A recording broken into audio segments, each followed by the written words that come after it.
You made it in crypto. You've made a ton of money, but now you want to figure out how to maintain that generational wealth and grow it over an extended period of time. And today in this video, we're going to talk about the 3 things that you need to be looking at for the additional investments that you're going to be making over your lifetime. So like I said, you've made it in crypto, or you've sold your business, you've had a liquidity event, you've made a bunch of money selling an asset, right? Whether that was a business, a property, an investment, whatever it was, or you still have that asset, you have a life insurance policy, you've set some things up, you have some cash flow, you have some excess income to start investing. What are we looking at to make sure that we're doing this the right way? Well, for myself, there are 3 things that I'm always looking for when it comes to an investment. The first thing is real ROI, or real return on investment. So these are investments that are going to do better than inflation. Since 2020, there's been a lot of things that have made a lot of money. Tesla, Nvidia, you've got GameStop and AMC, and there's been a bunch of things in between then and now that have had parabolic gains in a very short period of time, including Dogecoin and other digital assets. So if you made a bunch of money on any one of those, that's great. You had real ROI, right? So you had returns on something that did better than the inflation that was going on in the economy. Right now, inflation's back down to around 2%, which is the Fed's mandate, and that's great. However, real inflation is actually, with technological advancements, it's still probably somewhere between 6 and 8% per year.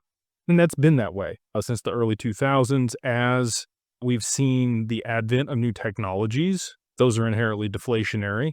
And because of that, to maintain the 2% inflation that the Fed has a mandate for, they've had to print a lot of money, sometimes, somewhere between 7 and 10% of the M2 money supply per year in order to maintain that 2% inflation.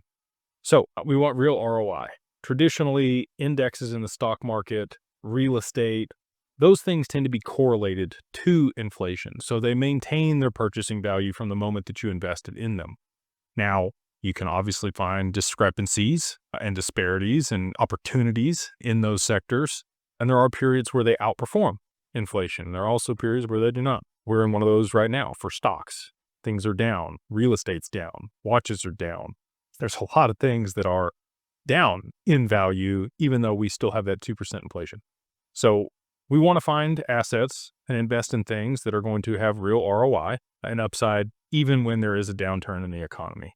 Separate of that, number 2 that we're looking for is going to be cash flow. We want some type of cash flow or some way to be able to put that asset to work in a way that generates cash flow for you or compounds at least the returns on that asset. Ideally, cash flow. If you're investing in a business, obviously there's cash flows there. If you're investing in a real estate property, raw land developments tend to take a little bit longer. But aside from that, if it's a multifamily, commercial, residential, there's a lot of opportunities in real estate for that cash flow. And that's why a lot of people invest their money there. You also get a lot of tax benefits, which is a second consideration here on the cash flow side.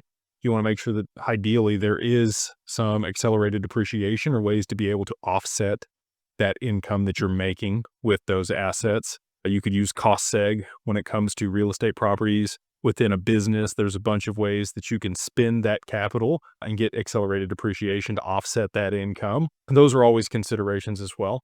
But ideally, you've got, again, real ROI, number 1. Number 2, some type of cash flow off of the investment. This could be dividend paying stocks. This could be an annuity. This could be a lot of different things that pay you some type of residual income. And then lastly, the third thing that I'm always looking for when I'm making investments, aside from the cash flow and the real ROI, is the ability to leverage it or pull my equity back out or draw down debt against the instrument or the asset that continues to appreciate in value. You have some way to refinance it and use it as collateral. So these are all things that you want to take into consideration when you're making investments. And if you don't have the capability to do one or a couple of those things, it may not be the best investment. We've got XRP here. And for a long time, the only opportunity on XRP has just been real ROI. It's seen, enough price appreciation to beat the inflation rate, but there really wasn't any way to be able to borrow against it. or for you to be able to generate returns on it. But that's all changed with Digital Wealth Partners and Digital Ascension Group. We put together things that allow you to do both of those. So now you get to have your cake and eat it too. Where XRP, we could see potentially a lot of upside in that asset, not financial advice. But alongside that, we've been able to put together ways to be able to borrow against the asset in institutional grade custody where it's insured. And then alongside that, other ways that we can put it to work to be able to generate cash returns and also compounding returns on that asset. Still working on ways to be able to mitigate taxes from, those types of returns and the way that we're structuring that. But we're hopeful that that'll be the case as well. And so again, just these are always the considerations that I'm looking at when I'm making strategic investments and will continue to use as the frame moving forward on the other side of price appreciation for a lot of these digital assets as well. So hopefully this has provided you some value. If it has, please like, subscribe, and we'll see you on the next one.